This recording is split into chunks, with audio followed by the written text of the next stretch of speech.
One moment, Sanjay Kapoor, tycoon, polo devotee, and friend of princes, was galloping across manicured turf under a sapphire sky. The next, he lay motionless on the field, felled by a beasting no larger than a raindrop.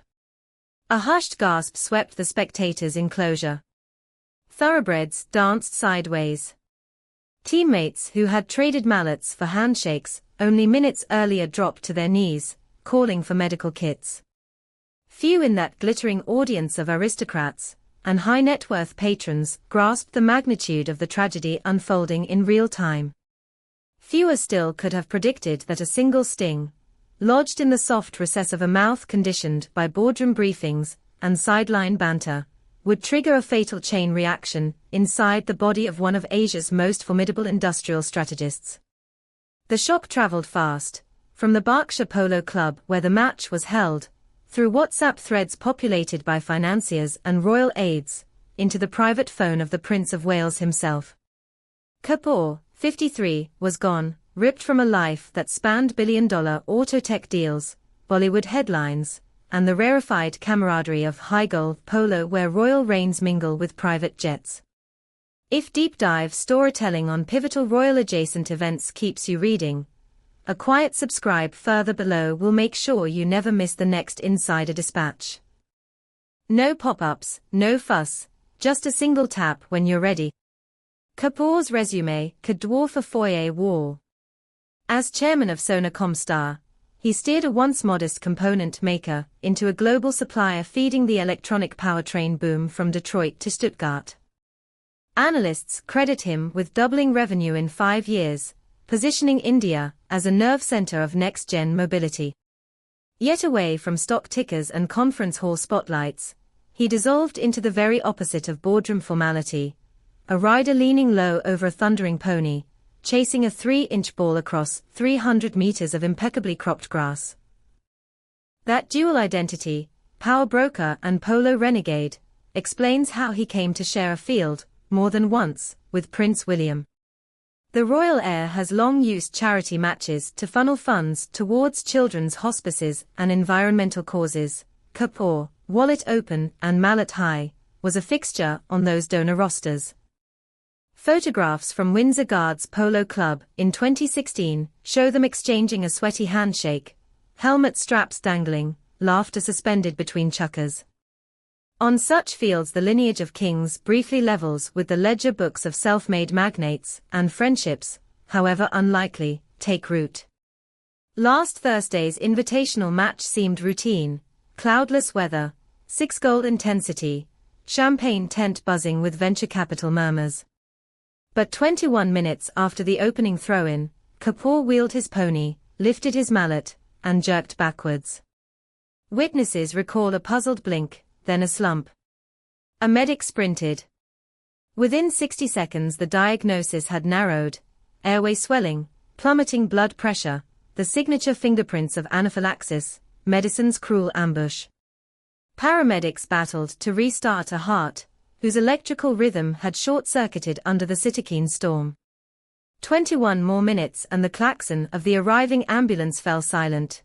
Kapoor's pulse did not return. In a life rich with high-risk market bets, it was a random insect that called time. Friends say Kapoor rarely discussed allergies. In fact, colleagues at Sona Comstar recall him praising nature's brutal honesty during an ESG workshop, chuckling that he preferred bees to boardroom stingers, because bees give you honey first. The irony is gothic. Doctors confirm that stings inside the mouth fast-track venom into the bloodstream, while swelling can seal the airway before epinephrine arrives. 2 minutes can separate discomfort from catastrophe, notes Dr. Harriet Lowe, an immunologist at St. George's Hospital, emphasizing that even previously mild reactors can suffer fatal escalation. For Kapoor the timeline proved merciless. A single pump of adrenaline, a loading dose of steroids, oxygen coursing through a plastic mask, all standard protocol, all futile.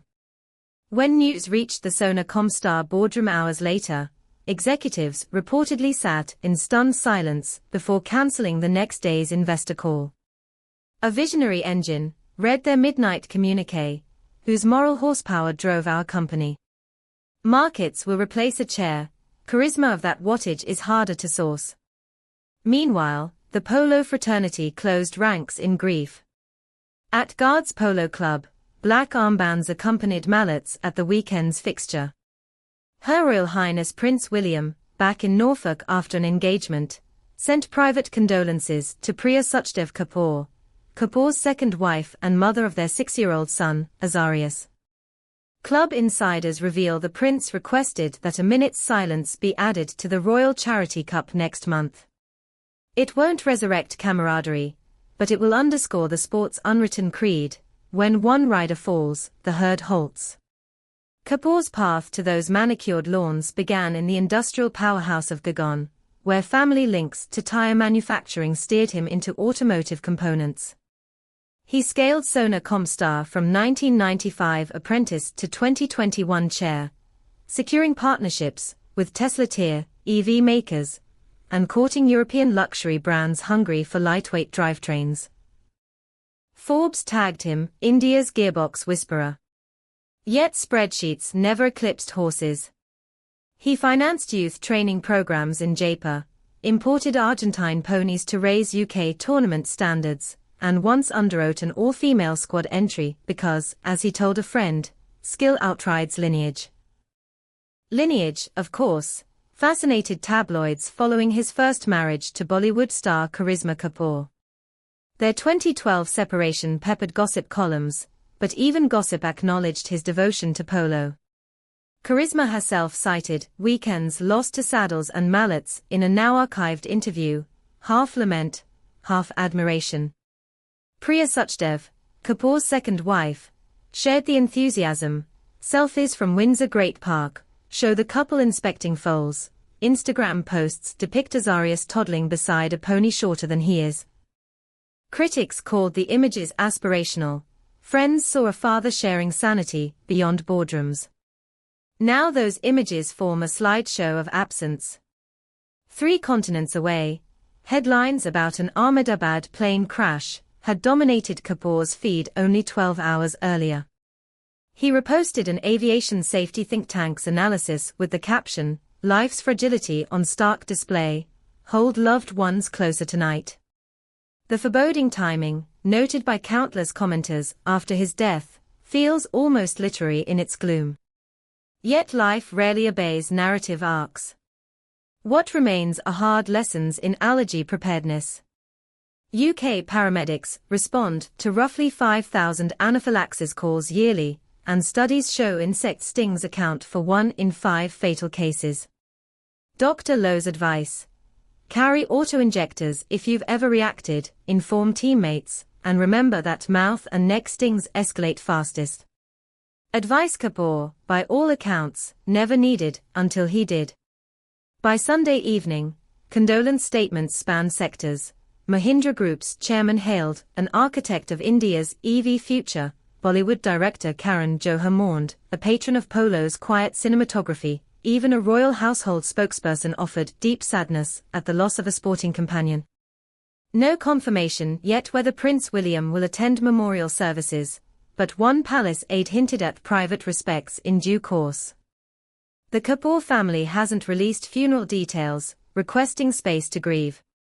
Priya Suchdev posted a single broken heart emoji on her Instagram story, followed by a photograph of Azarius clutching his father's mallet, handle almost taller than the child. Sometimes one image eulogizes better than 1,000 condolences.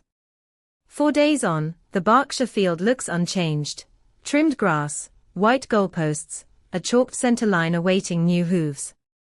But insiders say club officials plan to install a discreet brass plaque near the southwest boards, in memory of Sanjay Kapoor, whose passion turned grass into glory. Prince William has allegedly offered to unveil it quietly after the high goal season concludes. No cameras, no speeches, just a mallet head tapping wood, 3 beats, tradition's salute. And perhaps that is where the monarchy's thread returns. Aristocracy thrives on ritual, industry thrives on disruption. Kapoor straddled both, until a B wrote the final ledger entry. Whether you knew him through quarterly earnings, red carpet shots, or charity chukkers, his absence tears a small seam in many overlapping worlds. So the next time hoofbeats drum a summer field and royal helmets glint beside corporate crests, there will be a shadow at midfield, an empty position, a silence after the bell. It is easy to romanticize such gaps, but wiser perhaps to heed the blunt truth whispered by anaphylaxis. Sometimes history turns on the tiniest barb. We will keep following this story, memorial arrangements, corporate succession, and any royal tributes, and bring updates as they surface.